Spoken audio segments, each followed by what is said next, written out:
kagaya po ng sabi niyo, it's cut up, but it's a very, very heavy responsibility that I hope you will guide me. Ano yung, sino-sino yung mga pasasalamatan ni Bong with this appointment? First of all, syempre, the present administration of President Ferdinand Marcos for the appointment last March 21, 2025.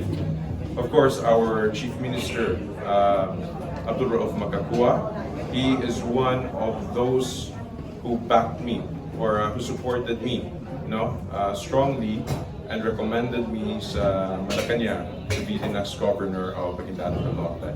Of course, my parents, my ama Dati Tukaw Mastura, my mami May Siti May Mastura, and my family na nandito sa akin with me today. Of course, their limitless dua and their support for me, whether in ups and downs, and then sila always for me. Can we have more questions? Before we proceed, can we have more questions about the province? Siguro sa status ng employees natin. Sir, message na lang siguro, sir. Message. Salaries, definitely, inshallah, ditong pag-assume natin, asikasuhin natin na matanggap ng ating mga employees yung salaries nila. Diyan sila nakikinig. I think, may Ramadan bonus, sir? Ramadan bonus. When it comes to Ramadan bonus, I do not think local governments are allowed to shell out an amount from the budget na papangalanan nating Ramadan bonus.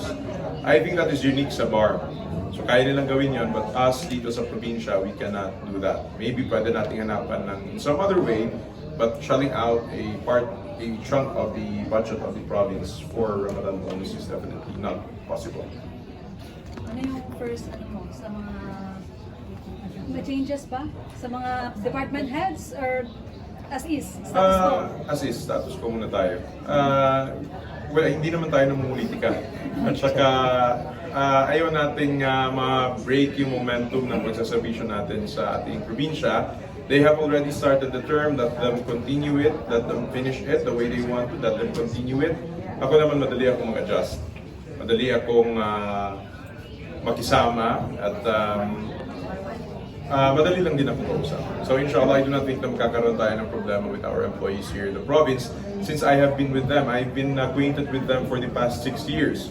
During my first term as a member of the Sanggunian noong 2019 pa.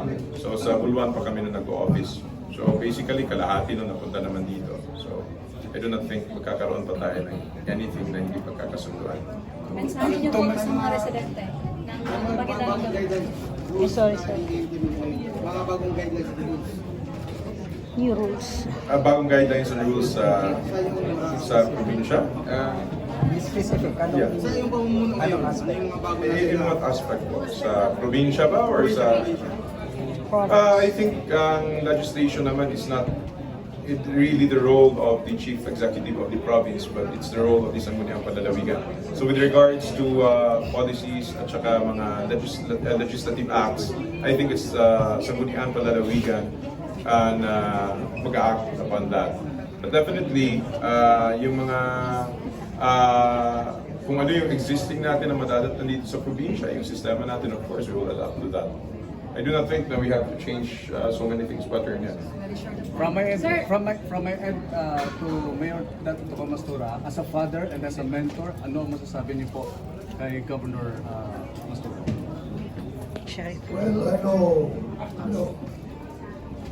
matalino ito malapit. Alam niya kung anong gagawin niya. Si my guidance of mag-perform down yun. Hindi. And si Ben, Like father, like son. Sir, dito ka po mag-office? Sa harap, same office? Inshallah ta'ala, mag-office po tayo and we will also have a satellite office in Sultan Kudarat, Maguindanao. So, kailan po kayo mag-office? First? First day. This will be my first day of office. I think meron pa akong 5 minutes para mag-opisina. Sir, anong mangyayari dun sa proposed provincial office ng Maguindanao? Proposed provincial capital. Sa capital. Okay, What's we will the have to status? discuss that with the Chief Minister kung ano ang plano natin for that, inshallah. Okay. Siguro, mensahe na lang. Minsan, Presidente ng ano din natin Duterte. for the people of MDN? Din Maguindanao.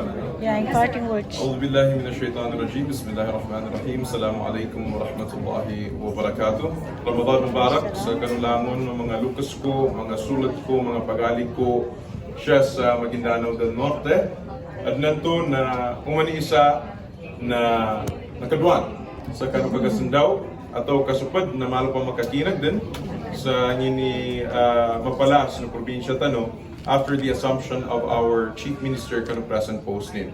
Alhamdulillah, inibitado ng Allah subhanahu wa ta'ala siya and with His guidance, mga nita no, yadan pinaka manok amang galbag no constituents, kayata bagilain or kayata sandingan so lens no agama, nakanduakan no gunutan. So, anan to na i-take tayo sa opportunity tayo sa guna Ramadan, abidan na ika-20 kupito no Ramadan, amemayan to, pag-observan tayo sa Laylatul Qadr, induata no, not only me but our leaders in the Bangsamoro region, gusto kita no ng mga leaders siya sa province of Maguindanao del Norte.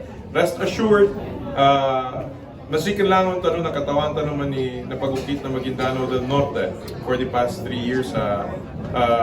Nadin ni controversy, nadin ni manusukuan pedu kapalawak, nanto digit kabagayon, ugad alhamdulillah na inadin na Allah subhanahu wa ta'ala sa kabagayon, inadin sa atulan nasampaitan sa duna.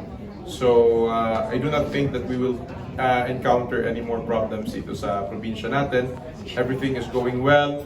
Everybody goes along well. So panganirin tanong ka ng Allah subhanahu wa ta'ala na makatalos, makatulayo niya ba kapamagayon. Inshallah. Wabillahi tawfiq wal hidayah. Assalamualaikum warahmatullahi wabarakatuh. Waalaikumsalam. Kami lang sa ating si Governor, dapat siya po yung mas